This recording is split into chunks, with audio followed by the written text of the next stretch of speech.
कल जंतर मंतर में कुछ लोग आजादी मांग रहे थे कि धरना प्रदर्शन पहलवानों का चल रहा है, वहाँ पर आकर कुछ जयचंदों ने आजादी मांगी थी। तो मैं चाहती हूँ कि आजादी बहुत अच्छे से उनको मिले।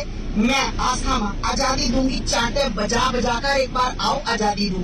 भैया आप कैसे आजादी देना चाहते हैं? देखो जी, ये दी आजादी ठीक है, इससे आजादी दोगे? बढ़िया ढंग से आजादी देंगे और ऐसी आजादी देंगे कि ये देखिए आने वाली पुश्तें तो कभी जीवन में आजादी मांग देगी ना। अस्सलाम वालेकुम दोस्तों, मैं हूं शारिफ खान। खुशबू पांडे को आप जानते होंगे, जो लगातार नफरती बयान भाषण देने का काम करती है, जो एक विशेष समुदाय में या यूं कहूं कि इस्लाम धर्म को लेकर काटने फाटने जैसी बातें करती है। और इस्लाम धर्म के जो फाउंडर हैं जनाब मोहम्मद रसूलुल्लाह, उनके ऊपर तक इस तरह की भाषा का प्रयोग करती है जो अभद्र भाषा के अंदर आती है। लेकिन आज खुशबू पांडे की बात नहीं कर रहा हूं मैं, आप मेरे साइड में देख पा रहे होंगे, ये औरत, इसका नाम है आस्था मां।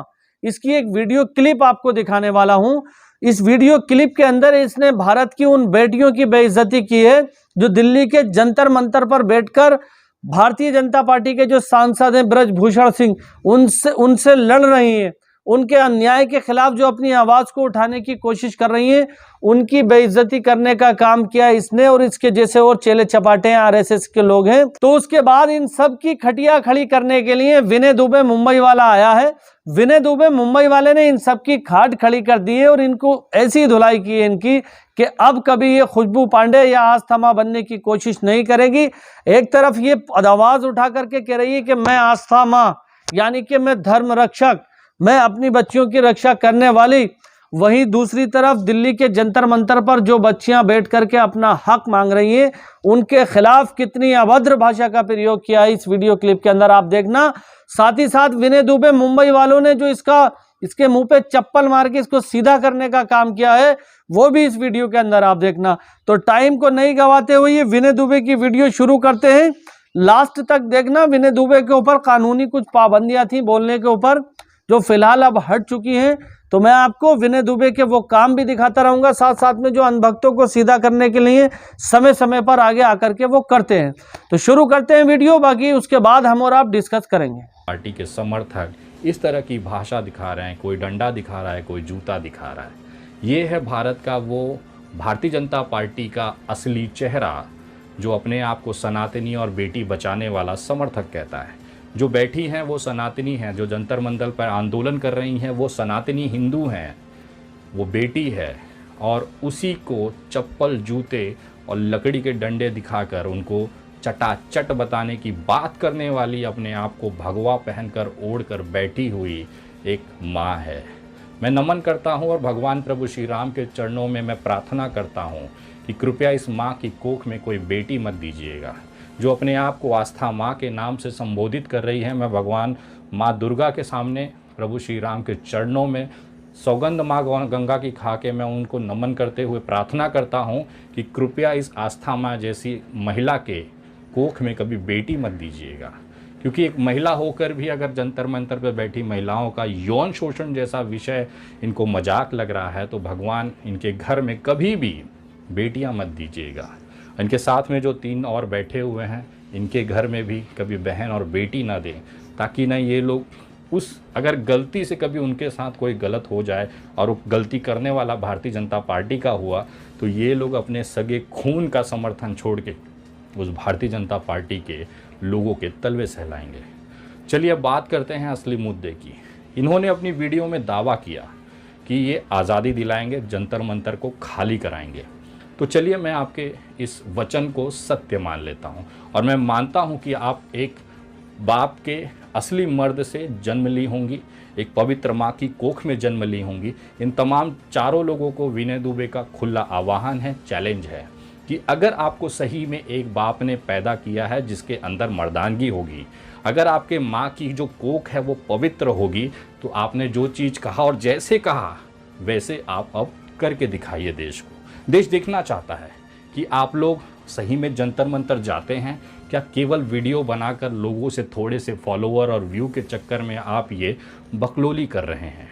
देश अब ये देखना चाहता है कि क्या आपको पैदा करने वाला जो पुरुष है वो सही में मर्द है या किसी गटर में पड़ा हुआ एक नल्ला इंसान है जिसने इस बच्चों को गलती से पैदा कर समाज में देश के ऊपर बोझ बनाकर छोड़ दिया।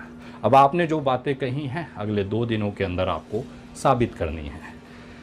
13 मई 2023 की रात को 12 बजे तक अगर ये चारों लोग जो साधन जैसे डंडे, जूते, कुहनी और चपट दिखा रही थी, इन तमाम साधनों के साथ आप जंतर मंतर खाली करके दिखाइए। आप किसी भी एक रेसलर को ये जो चीज़ें आपने वीडियो में कही हैं वो करके दिखाइए। हम देखना चाहते हैं कि आपके बाप ने सही में एक मर्द, एक सही में एक असली मर्द से पैदा हुए आप लोग बच्चे हैं। मैं देखना चाहता हूँ कि आपकी माँ की जो कोख है वो पवित्र है। मैं सवाल नहीं खड़ा कर रहा हूँ, बस आपने जो चीज़ कहा है अब वो देश करवाना चाहता है। अगर आप ये चीज़ नहीं कर पाए 13 मई 2023 की रात 12 बजे तक, तो देश समझ जाएगा कि आपके पूज्य पिताजी, आपकी परवरिश और आपका जो रहन सहन और बचपना और जो बीता है वो किस इलाकों में और कैसे बीता है। मुझे शर्म आती है आपके उन फॉलोअरों पर जो आपको देखकर अपने आप को प्रेरणा मानते हैं। मुझे शर्म आती है ऐसे बेवकूफ़ों पर जो आप जैसे लोगों को फॉलो कर आपको अपना नेतृत्व मानता है। वो नेतृत्व जो कहने के बाद भी वो कार्य करने की औकात नहीं रखता है। आज देश देखना चाहता है आप चारों की औकात। क्या सही में एक बाप के बूंद से पैदा हुए होगे तो आप जाओगे जंतर मंतर, जो ऐसे आपने बताया वैसा वहाँ करके दिखाओगे। और अगर नहीं कर पाए तो मुझे माफ़ कहना, मुझे बोलते हुए बहुत ही शर्मिंदगी महसूस हो रही है कि ये जो बकलोली है वीडियो पे करने वाले, ये किसी सूअर के बीच में ही होती है। और वो बीच आप लोग हैं। ये 13 मई 2023 तक अगर आप लोगों ने जो कहा है उसे पूरा नहीं किया तो पूरा देश ये समझ जाएगा कि आप लोग केवल मुंह से मलमूत्र हगते हैं, इसके अलावा आपकी कोई औकात नहीं है। तो उम्मीद करता हूं दोस्तों ये वीडियो को देखकर आपको काफी कुछ जानने को मिला होगा। और जिस तरह से विनय दुबे मुंबई वाले समय समय पर आते हैं, और खुशबू पांडे हो चाहे यति नरसिंहानंद सरस्वती हो, अब ये नई लॉन्च हुई है आस्था माँ, उसके चेले चपाटे हैं 3 से 4, इन सबको भूत बनाने का जो काम करता है विनय दुबे मुंबई वाला करता है।